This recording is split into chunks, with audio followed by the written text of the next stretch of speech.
दोस्तों, मेरा नाम राशिद ज़हीर है और आप देख रहे हैं मेरा न्यूज़ चैनल जिसका नाम है न्यूज़ 9 टीवी। असदुद्दीन ओवैसी ने कहा कि जो लोकसभा नई बनाई गई है, संसद भवन जो बनाया गया है, उसका उद्घाटन लोकसभा स्पीकर को करना चाहिए, ओम बिरला जी को। उन्होंने संविधान के अंदर से 531 करके कोई आर्टिकल का हवाला भी दिया और कहा कि लोकसभा का जो कस्टोडियन है वो बेसिकली लोकसभा स्पीकर होता है।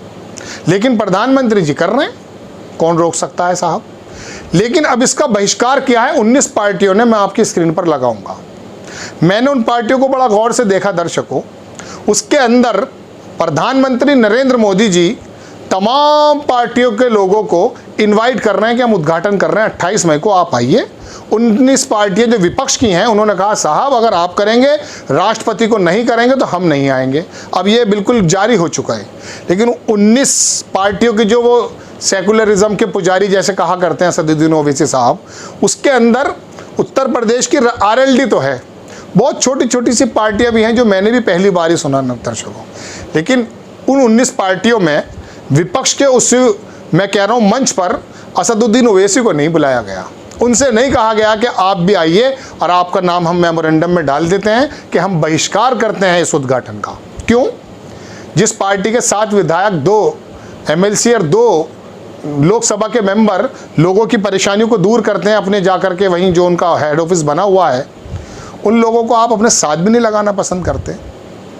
भारतीय जनता पार्टी हिंदुत्व की सरकार की बात जैसे कही जाती है, वो तो असदुद्दीन ओवैसी की पार्टी को बुलाती है उद्घाटन में। लेकिन आपका दिल इतना बड़ा नहीं हो पाया है।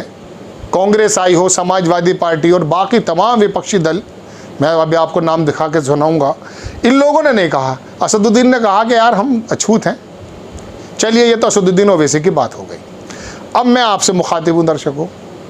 देश की दूसरे नंबर की आबादी, उसका प्रतिनिधित्व बहुत लोग करते हैं, लेकिन जो खास करके जिसके माथे पे तमगा लगा दिया कि आप मुस्लिम पार्टी के सर्वे सर्वा हो, आप बाबरी मस्जिद की बात हो, हाशिमपुरा की बात हो, बिहार की मस्जिद जलाने की बात हो, उस पर बोलने वाला एक अकेला वाहिद शख्स, उसके बारे में आप अपने पास यूँ नहीं बुलाते कि ये मुसलमानों की बात करता है। चलिए हम मान लेते हैं कि वो राजनीति भी करता, तो बुराई क्या है? क्या बहुजन समाज पार्टी के मायावती दलितों पर राजनीति नहीं करती? क्या मुलायम सिंह यादव पे राजनीति नहीं करते थे? बेनी प्रसाद वर्मा और जो है सोनेलाल पटेल, अनु पटेल के फादर, पुराने जितने भी लोग आप नाम याद आ सकते हैं, क्या करते नहीं थे पिछड़ों की राजनीति? बताइए, किसने नहीं की?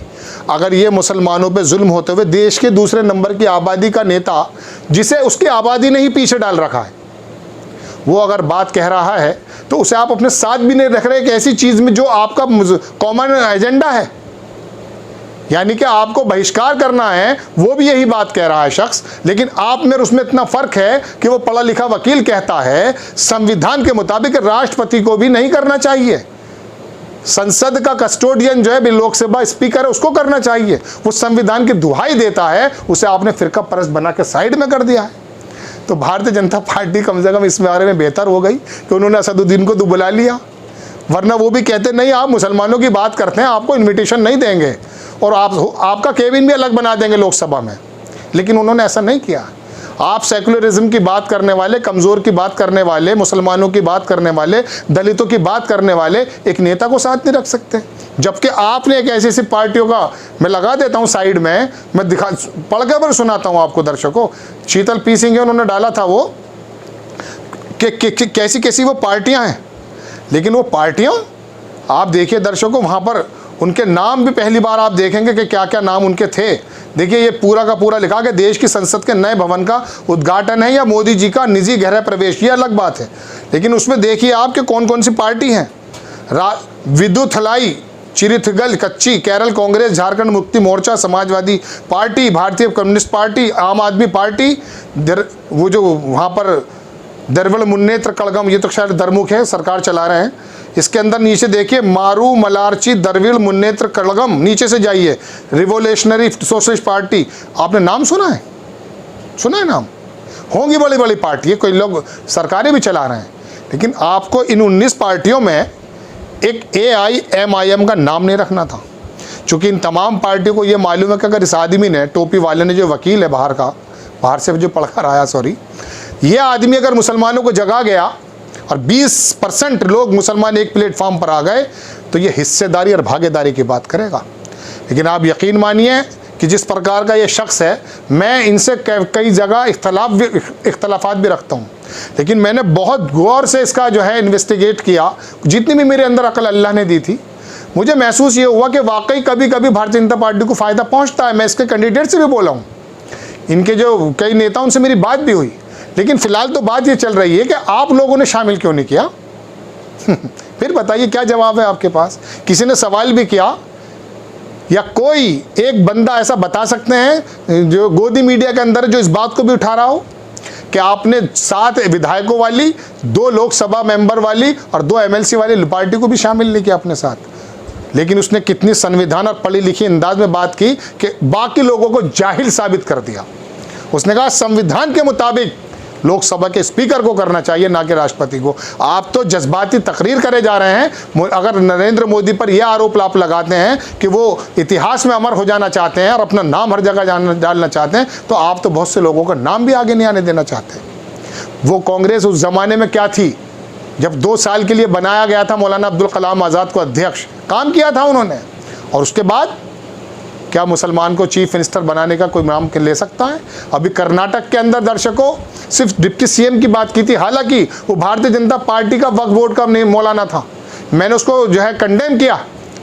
लेकिन एक बात बताइए, पूरा का पूरा जो सत्ता दल के लोग हैं भारतीय जनता पार्टी के, उनको ऐसा लगा जैसे कोई असंवैधानिक बात कर दी हो। मुसलमान अगर डिप्टी CM की कोई बात कह दी जाती है, निकल कर आ जाती है, तो कोई बुरी बात है? कांग्रेस ने पहले बनाई नहीं है क्या? लेकिन दर्शकों बात इतनी है, ये तो हो गया इनका लेखा जोखा, लेकिन जो दीवाना, जो पागल तुम्हारी बात कह रहा है, क्या आप लोग उसके साथ हैं?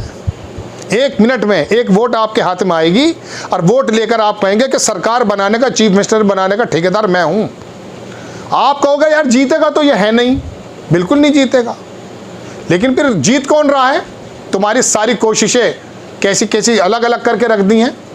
अभी समाजवादी पार्टी का पूरे उत्तर प्रदेश के अंदर शोर था, मायावती को साइलेंट किया गया, आरोप के अनुसार चुप बैठी रही, बहुत सारा दलित वोट भारतीय जनता पार्टी पे चला गया, और समाजवादी पार्टी जो 19, 20, 21% पे थी, वो 37% लेने के बावजूद भी हार गई। 100-125 सीटें आ गई, बैठ गए एक तरफ। क्यों? आपकी एक वोट निकलती है और कहते हो इसकी ये काटेगा, काटता, इसमें भी कोई दो राय नहीं है। मैं कह रहा हूँ आपसे, दिल्ली के अंदर ये चुप भी बैठे हैं जब केजरीवाल लड़े हैं, लेकिन बाकी इलेक्शंस में कभी कभी जो सीट्स आपको दिखाई देती हैं, वहाँ तो आप अपना वजन दिखाइए। दलित तो नहीं कहता है कि ये काटेंगी वोट, जहाँ बहन जी ने कह दिया वहाँ चले गए। फिर दलितों को क्या हालात हुई? दलित के हालात ये हुए कि भारतीय जनता पार्टी की, बहुजन समाज पार्टी की सरकार में दलित के बेहतरीन हालात हुए, नौकरियों में हो, बाकी फैसिलिटीज़ में हो, इसलिए वो बहन जी को पसंद करते हैं।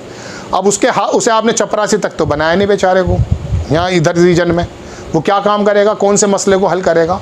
मसले हल राजनीति से तो होंगे ना, इसमें भी कोई दो राय नहीं कि जब आएंगे इसके अंदर, बिहार के अंदर जैसे 5 लोग आ गए वो भाग भी जाएंगे, ऐसा होता है। बहुजन समाज पार्टी को कई बार तोड़कर लोग भागे हैं, फिर वो जाके मजबूत हो जाती है, क्योंकि मजबूत तो आपके वोट से होना है ना। आप मत कहिएगा ये बात, मैं खुद कह रहा हूँ। बिहार के अंदर 5 विधायक आए थे, उसके बाद इल्ज़ाम लगा दिया कि हरा दिया है, तो उसके बाद वो विधायक चले भी गए, इसमें भी कोई दो राय नहीं, भाग गए वो छोड़ के आया MIM को, कौन सी MIM सॉरी।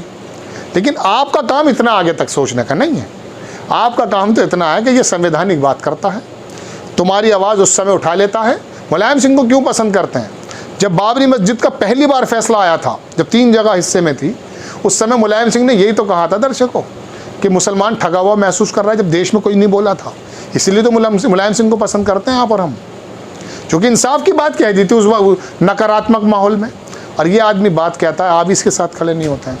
चलिए बहरहाल देखिए, एक शेर के साथ अपनी बात ख़त्म करूँगा। अल्लामा इकबाल ने कहा कि वतन की फ़िक्र कर गाफिल मुसीबत आने वाली है, और तेरी बर्बादियों के मशवरे हैं आसमानों में, न समझोगे तो मिट जाओगे हिंदुस्तान मालो, तुम्हारा नाम भी ना होगा दास्तानों में। तेरी बर्बादियों के मशवरे हैं आसमानों में, इस बात के बारे में सोच लो, पढ़ लो। आपको खबर कैसी लगी अपनी राय कमेंट्स बॉक्स में ज़रूर दीजिए, चैनल को सब्सक्राइब कीजिए, शेयर कीजिए। नेक्स्ट टाइम मैं किसी खबर के साथ आता हूँ। जय हिंद। मिलत टाइम्स को आपकी ज़रूरत है, हमारी आप माली मदद करें।